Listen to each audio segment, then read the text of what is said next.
Hello everyone, today we are going to the discuss job applications class 12th format के जो exam इसके मतलब exam में आएगा और इसके कितने मार्क्स होंगे वो हम डिस्कस कर लेते हैं और वन बाय वन हम देख लेते हैं कि फॉर्मेट को आप उसके अकॉर्डिंग किस तरीके से फ्रेम करके उसका आंसर लिखेंगे। तो जो फॉर्मेट है उसका 1 मार्क ऑलरेडी होगा, जैसे कि अगर आप सिर्फ फॉर्मेट भी बना लेते हैं और ऑर्गेनाइजेशन आइडिया आपने किस तरीके से लिया 1 मार्क्स का है, कंटेंट जो उसके अंदर है 2 मार्क्स हैं, accuracy of spelling and grammar का 1 मार्क्स, तो टोटल 5 मार्क्स का होगा। अब जैसे कि एग्जांपल में अगर स्टूडेंट लें हम इसका फॉर्मेट, तो आप क्वेश्चन यहाँ पे देख सकते हैं कि किस तरीके से दिया हुआ है। और जॉब एप्लीकेशन के लिए जब आप देखते हैं, जैसे कि बाल विद्या पब्लिक स्कूल है दिल्ली और अर्जेंट रिक्वायर है उनको पोस्ट ग्रेजुएट टीचर के पॉलिटिकल साइंस की, तो for which they have the place and advertisement in the India express, तो उस न्यूज़पेपर का नाम दे रखा है जिसमें ये ऐड आई है, जिस स्कूल ने इस ऐड को डाला है और जिस पोस्ट के लिए डाला है। And you are a Sanjay Sanjana, आपका नेम इसमें मेंशन कर रखा है और उसके बाद बताया है फ्रॉम शर्मा फ्रॉम 21 बसंत मार्ग आपका एड्रेस है, and draft a letter including a CV applying for the advertisement post. तो जो एडवर्टाइजमेंट पोस्ट है उसके अकॉर्डिंग अपना CV आपको क्या करना है, इस जॉब के लिए अप्लाई करना है अलॉन्ग विद द CV। तो यहाँ पे जो है एड्रेस आप किसके अकॉर्डिंग लिखेंगे, तो सबसे पहले आप सेंडर का एड्रेस लिखेंगे, फिर स्पेस स्पेस फिर डेट, ठीक है, और उसके अकॉर्डिंग फिर स्पेस आएगा और आप जिस रिसीवर का यहाँ पे एड्रेस डालेंगे।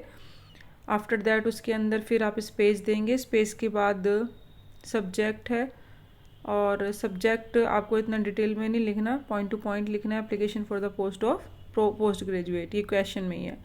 फिर स्पेस देंगे, स्पेस का आपको स्पेशल ध्यान देना है, कहाँ कहाँ स्पेस है एक बार आप फिर से देख लीजिए। जैसे कि यहाँ सेंटर का एड्रेस है, स्पेस है, डेट, फिर रिसीवर और सेंटर के बीच में डेट है और उनमें स्पेस है, सब फिर यहाँ पे ख़त्म होता है एड्रेस, स्पेस, सब्जेक्ट के बाद स्पेस, सैल्यूटेशन जो सर मैडम है उसके बाद फिर स्पेस, और फर्स्ट पैराग्राफ में वही लाइन है कि किस न्यूज़पेपर से लिया है, किस डेट को देखा है और किस पोस्ट के लिए है, ठीक है। ये सारी डिटेल सेम है, कोई इसमें चेंज नहीं है। तो आप एक बार बच्चों लर्न कर लीजिए और उसके बाद आप सेम उसके अंदर कंटेंट, बस डेट चेंज होगी और न्यूज़ उसका नाम चेंज होगा न्यूज़पेपर का।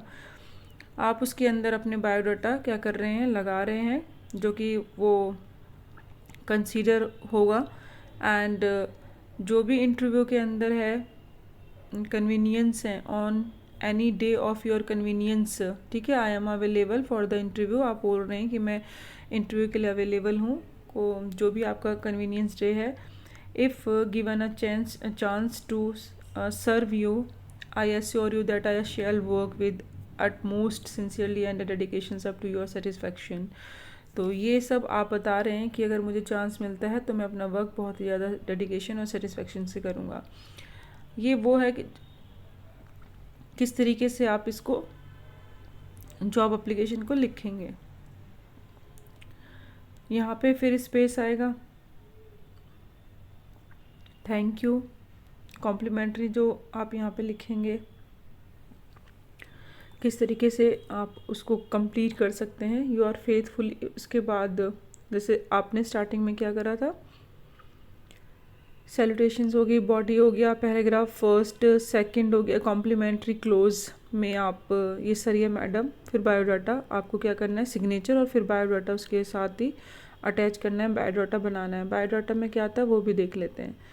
पहले सबसे पहले एक बार फिर से हम रिवाइज कर लेते हैं। सबसे पहले सेंटर का एड्रेस आता है, फिर स्पेस, फिर डेट, फिर स्पेस, फिर रिसीवर एड्रेस, फिर सब्जेक्ट, फिर स्पेस, सैल्यूटेशन, फिर स्पेस और बॉडी यानी जो न्यूज़पेपर का नेम है, डेट है, वो पोस्ट किस पोस्ट के लिए मेंशन है वो सारा लिखना है।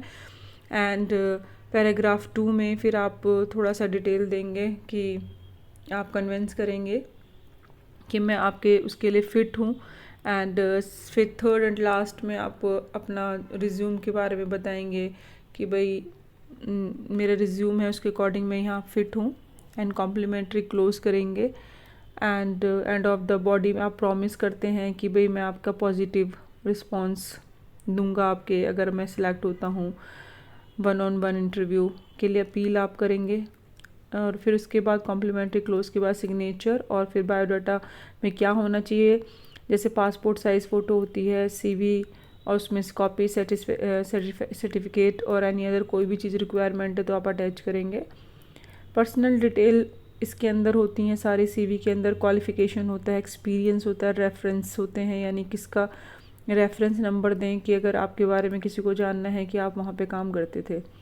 तो बायोडाटा में वही है कि क्या क्या है, जैसे कि यहाँ सबसे पहले बताया है, इसके बाद यहाँ स्पेस देना है आपको, यू आर फेथफुली, नहीं you are faith, thank you के बाद, और फिर यहाँ पे ये फिर अपना नेम जो आपका ऊपर दे ही रखा है क्वेश्चन के अंदर, बायोडाटा आप यहाँ पे एनक्लोज कर रहे हैं। बायोडाटा में जैसे नेम है, फिर फादर नेम है, डेट ऑफ बर्थ है, एड्रेस है, यहाँ पे दिल्ली कर लीजिएगा क्योंकि क्वेश्चन में दिल्ली है, फ़ोन नंबर और ईमेल, मैरिटल स्टेटस क्या है, एज, नेशनलिटी क्या है, एकेडमिक क्वालिफ़िकेशन आपने क्या क्या कंप्लीट कर रखा है और क्या उस जॉब के लिए रिक्वायरमेंट है, ठीक है, और अपना एक्सपीरियंस शेयर करेंगे। तो ये सारा चीज़ें आपको डिटेल में बतानी है।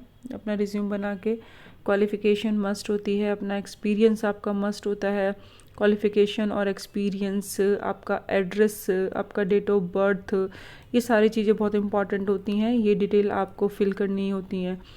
और लैंग्वेज भी, हॉबी हो गई, रेफरेंस हो गया, date, place, signature at the last में, डेट, प्लेस, सिग्नेचर ज़रूर होना चाहिए, ठीक है। तो लास्ट में जैसे कि आप जब लास्ट में लिखते हैं तो डेट, प्लेस और यहाँ पे लिखा हुआ है, तो जैसे यहाँ पे है कि भाई रेफरेंसेस के नेम है फर्स्ट और सेकंड, अगर यहाँ पे मिस है, लेकिन आप लास्ट में अपना वही है कि डेट, प्लेस और सिग्नेचर दोनों साइन करेंगे और डिक्लेरेशन करेंगे इससे कि भाई आप जो भी चीज़ें अटैच कर रहे हैं वो सही हैं, उसमें कोई भी मिसगाइडेंस नहीं है, ठीक है। तो इसी के साथ ये हमारा जॉब एप्लीकेशन का ख़त्म होता है। कोई डाउट हो तो कमेंट सेक्शन में पूछ सकते हैं। Thank you so much, keep watching, keep learning.